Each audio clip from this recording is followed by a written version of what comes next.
బాబాయ్ గారు నమస్తే అండి. మీ పేరు? నా పేరు ముత్యం, దొడ్డ ముత్యం. ఎక్కడండి? ఇక్కడే తిరువురు. మరి ప్రస్తుతం జగన్మోహన్ రెడ్డి గారు ప్రభుత్వాన్ని చూస్తున్నారు. దాదాపు ఆయన ఒక మాట చెప్తున్నాడు, ఈ రోజున ఇచ్చిన హామీలు నెరవేర్చాను, మళ్ళీ నేనే గెలుస్తాను, మళ్ళీ నేనే ఎందుకు రాకూడదు అని చెప్పి అంటున్నారు కదా. మరి ఆయన అవసరం మళ్ళీ ఉందంటారా? మళ్ళీ అవసరం అనేది ఈ రాష్ట్రంలో ఒక్కరికి కూడా లేదు. ఆయన ఇచ్చిన హామీలు ఒక్కరు కూడా నెరవేరలే. మాటలు తప్ప చేపల్లో ఒక్కరు కూడా చేయలే. ఆయన సొంత ఖజానా నింపుకోవడానికి తప్ప ప్రజలకు ఒరిగింది ఏమీ లేదు, ప్రజలకు ఏం చేయలేదు. రాష్ట్రం అంతా కూడా బస్సు యాత్రలు చేస్తున్నారు కదా. ఎందుకు బస్సు యాత్రలు? ఎవరు రానిస్తున్నారు? ఎమ్మెల్యేలు ఊళ్ళో రానిట్లా. ఏం చేస్తారు బస్సు యాత్రలు చేయడానికి? ఏం చెప్తారు? ఏం చేసినామని చెప్పుకోవడానికి బస్సు యాత్రలు? ఏం చేసినావు? పోలవరం కట్టించినావా? అమరావతి కట్టించినవా? ఏం కాలనీ ఇల్లు ఇప్పించినవా? ఏం చేసినవని బస్సు యాత్ర? అంటే ఈరోజు నియోజకవర్గ వ్యాప్తంగా కూడా గ్రామాల్లో సచివాలయాలు పెట్టి అభివృద్ధి చేస్తున్నాం అంటున్నారు. ఏంటి వాలంటీర్ కాపలా పెట్టుకొని వాళ్ళకి 5,000 జీతాలు ఇచ్చి ఎటు పోనీకొని కాపలా పెట్టుకోవటం. దానికి తప్ప ఏముంది? వాలంటీర్లు చేసేది ఏం లేదు. ఇంటింటి తిరగటం. వాళ్ళు ఏదన్నా వేరే పార్టీ వాళ్ళు అనుకుంటే వాళ్ళకి ఏమి పథకాలు రానికుండా చేయటం. అంటే ఆనాడు చంద్రబాబు నాయుడు జగన్మోహన్ కమిటీతో మోసం చేశాడు. అసలు ఆయన చేసిన దాంట్లో ఈయన ఒక్కరు కూడా చేయలే. ఆయన చేసిన సంక్షేమాలు, ఆయన చేసిన పనుల్లో జగన్మోహన్ రెడ్డి ఒక్కరు కూడా చేయలే. సొంత ఖజానా నింపుకోవటం, సొంతాన్ని సంపాదించుకోవటం తప్ప ప్రజలకు పెరిగింది ఏమీ లేదు. కనీసం పేదవాళ్ళకి ఏమి న్యాయం చేయలే. అసలు 26 రోజుల నుంచి మున్సిపల్ కార్మికులు సమ్మె చేస్తుంటే కనీసం స్పందించడం కూడా స్పందించలేదు. ఏంది నా బీసీలు, నా ఓసీ, నా బీసీలు, నా ఎస్సీలు, నా అక్షలు చెప్పుకోవడానికి తప్ప ఏమీ లేదు. అసలు ఎప్పుడు వస్తుందా ఎలక్షన్, ఎన్నికలు ఎప్పుడు వస్తాయా, ప్లాన్ రెక్కలు ఎరగొట్టి సైకిల్ ఎక్కాలని చూస్తున్నారు. అంటే ఆయన చెప్తున్నాడు ఈరోజు చంద్రబాబు నాయుడు తన సామాజిక వర్గాన్ని అభివృద్ధి చేస్తూ వచ్చాడు. ఇన్నాళ్ళు కూడా ఈరోజు పేదవాడికి సెంటు స్థలం ఇచ్చి న్యాయం లేదు. చంద్రబాబు నాయుడు ఒక్క కమ్మ సామాజిక వర్గం కాదు, అన్ని వర్గాలనే చూసుకుంటూ వచ్చాడు. అన్ని వర్గాలనే డెవలప్ చేసుకుంటూ వచ్చాడు.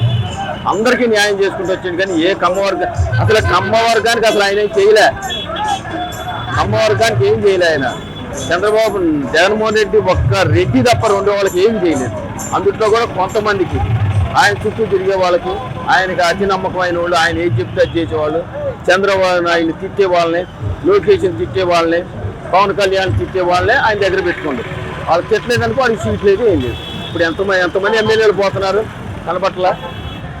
ఒక్క ఎమ్మెల్యే పొద్దు నుంచి ఇందాకుంటే కలవటానికే లేదు. నువ్వేంటి ప్రజాపాలన చేస్తావు? నువ్వు ప్రజలకు ఏం మేలు చేస్తావు? ఏం చేస్తావు? నువ్వు ఎమ్మెల్యేకే నీకు కలిసే అవకాశం లేదా? ప్రజలకు ఏం చేస్తారు? ప్రజలు ఏం నమ్ముతారు?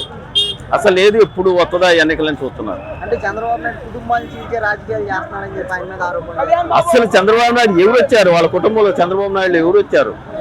వాళ్ళ కుటుంబంలో ఎవరిని అసలు వాళ్ళ బావమరుదులు ఉన్నారు. వాళ్ళ ఎన్టీఆర్ కుటుంబంలో ఎవరు వచ్చారు? ఎవరిని తీసుకురాలేదుగా. ఎవరిని తీసుకురాలే. నేను తప్ప ఎవరు ఆయన సొంత సామాజిక వర్గాన్ని ఎవరిని ఆయన ముందుకు తీసుకురాలి. ఆయన ఒక్కరు తప్ప ఎవరిని రాజకీయంలో తీసుకురాలే. అది అంటే ఈరోజు చెప్తున్నారు ఇక్కడ రాష్ట్ర చంద్రబాబు నాయుడు ముసలోడు అయిపోయాడు, ఆయన పని అయిపోయిందని చెప్పి చాలా ఆరోపణలు చేస్తున్నారు. ఆయన ముసలోడే. అసలు నీ దగ్గర ఒట్టు ఉండాలి, కానీ ఒట్టు లేకుండా ముసలోడు అయితే నువ్వు వయసోడు అయితే ఏం చేస్తావు? అసలు నీకు ఎట్ట పాలించడమే నీకు తెలియదా? అభివృద్ధి ఎట్ట చేయాలా, ఏం చేయాలా, దాన్ని ఎట్ట డెవలప్ చేయాలనేది నీకు తెలియదా? ఏంటికి నువ్వు మందిని మోసం చేయడానికి తప్ప ఏమీ లేదు. విజన్ ఉండాలి, కానీ విజన్ లేకుండా నువ్వేం చేస్తావు? ముసలోడైతే వయసోడైతే నీకు విజనే లేదా? నీకు రేపు ఏం చేయాలనేది తెలవదు. రేపు ఎప్పుడు వస్తాయా డబ్బులు? 12 లక్షల కోట్లు అప్పు చేసినావు. ఏం చేసినావు? ఎవరికన్నా ఏమైనా ఇచ్చినవా? ఏమన్నా రోడ్డు వేసినవా? ఒక ఇల్లు కట్టినవా? ఒక ప్రాజెక్టు కట్టినవా? రోడ్డు పోసినవా? అమరావతికి ఏమైనా చేసినవా? ఎందుకు 12 లక్షల కోట్లు మేము భరాల్సిందిగా, మేము మోయాల్సిందిగా? అంటే డైరెక్ట్ అకౌంట్ వేసిన బటన్ నొక్కి 2,40,000 కోట్లు దాకా. 2,40,000 కోట్లు బటన్ నొక్కి సగం మళ్ళీ నువ్వే తీసుకుంటున్నావు. రేట్లన్నీ పెంచి, మద్యం బాటిల్ పెంచి, ఇవన్నీ సగం డబ్బులు నీకే వస్తున్నాయి. వాళ్ళకి ఏమొస్తున్నాయి? ఆంధ్రాలో 100 రూపాయలు అంటే ఇక్కడ 300 అమ్ముతున్నారు. పక్కన పోయి తెచ్చుకుంటున్నారు ఆడ నుంచి ఇక్కడికి. అక్కడ 100 కోట్లు అమ్ముతున్నారు. మద్యం బాటిల్ తీసుకొచ్చి ఇక్కడ ఆంధ్రాలో అమ్ముకుంటున్నారు. అది నువ్వు చేసిన డెవలప్ ఏమీ లేదు. 175 కాదు, 5 వస్తే చాలు. సింగిల్ డిజిట్ తప్ప ఏమి రాదు. మాటలు చెప్పుకోవడానికి మాట నీ నోరు ఉంది. నీకు ఏదైనా మాట్లాడచ్చు. నువ్వు మాట్లాడటానికి నీకే అధికారం ఉంది కాబట్టి, నీకు స్వేచ్ఛ ఉంది కాబట్టి నువ్వు ఏదైనా మాట్లాడు. 175 అసలు ఒక ఎమ్మెల్యే ఉండేటట్లేడే. ఎవడు ఉంటాడో ఎవడు పోతారో తెలియదు. 185 రావటం అసలు ఊళ్ళో రావడానికే ఎమ్మెల్యే గడప గడప సామాజిక వర్గాలు న్యాయం చేసి ఈ రోజు ఎమ్మెల్యేలు మారుస్తుంటే మీకెందుకు అంత ఉలికిపాటు అంటున్నారు? అసలు నీకేందు నువ్వు ఇక్కడ తీసిపోయి నువ్వు ఇక్కడ పనికి రాలేదు, పక్కురోడు పనికి కొత్త వాడు రానిస్తారా? ఈ ఎమ్మెల్యే ఇక్కడ చేత కాలేదు, ఇంకొక రోడ్డు పోతే ఆడ ఎట్లా రానిస్తారా అండి? అసలు మా ఎమ్మెల్యేలు కాదు మార్చాల్సింది, ఇన్ని మారితే దరిద్రం పోద్ది, ఈ రాష్ట్రానికి పట్టిన చీడ పోద్ది.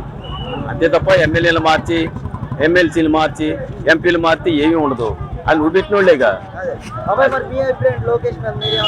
లోకేష్ యువ నాయకుడు, ఆయన ఏదైనా చెప్పింది చేస్తాడు. నీకు మళ్ళీ మోసం చేసే మాటలు, మోసపూరిత మాటలు ఏమీ లేవు. అక్రమంగా అరెస్ట్ చేస్తే ప్రపంచ దేశాలే సాగించినాయి. ఒక ప్రాంతీయ నాయకుడు అటువంటి వాడికి ప్రపంచ దేశాలు వచ్చినాయి అంటే ఎంత గుర్తింపుడా? నువ్వు సంవత్సరంన్నర 18 నెలలు జైల్లో ఉండవు. నిన్ను ఇవ్వడం పిలిచిండా?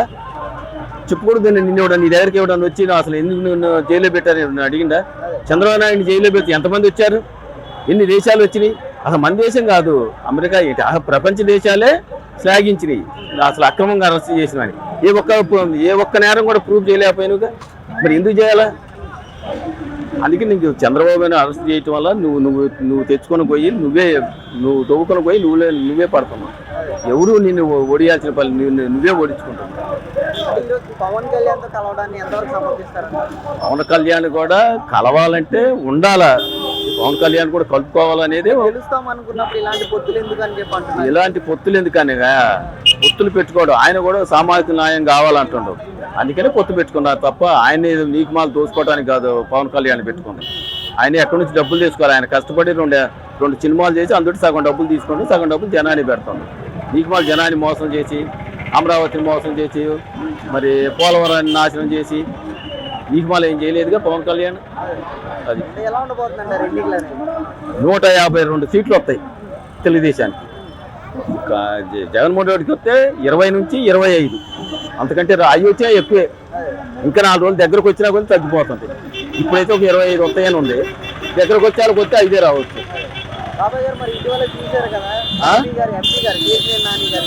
సరే అవి ఎట్లుంటుందంటే ఇప్పుడు ఇక్కడ గెలిచే క్యాండిడేట్ ఎవరా ఏంటి అనేది వాళ్ళు చూసుకుంటారు అంతే తప్ప కేసీని నాని కేసీని చిన్ని అని కాదు. చంద్రబాబు నాయుడు 100% పాళ్ళు తెలుగుదేశం ఇక్కడ ఆంధ్రాలో తెలుగుదేశం గవర్నమెంట్ వచ్చింది అంతే తప్ప జగన్మోహన్ రెడ్డి అసలు ఇప్పుడు కాదు, అసలు జీవితంలోనే రాడు. అటువంటి నాయకుడు అసలు జీవితంలో కూడా రాకుండా ఉంటే ఈ రాష్ట్రం బాగుపడింది. అలాంటి నాయకుడు ఎక్కడ తిరగకూడదు కూడా, ఎక్కడ ఉండకూడదు. 18 నెలలు 16 నెలలు జైల్లో ఉంటే ఎవరైనా నీళ్ళు పలకరించినారా? మరి ఎందుకు ఇంక నువ్వే నాయకుడిగా? చంద్రబాబు నాయుడు పెడితే ఎంతమంది వచ్చారు? అది ఒకటి గుర్తుంచుకోవాలి.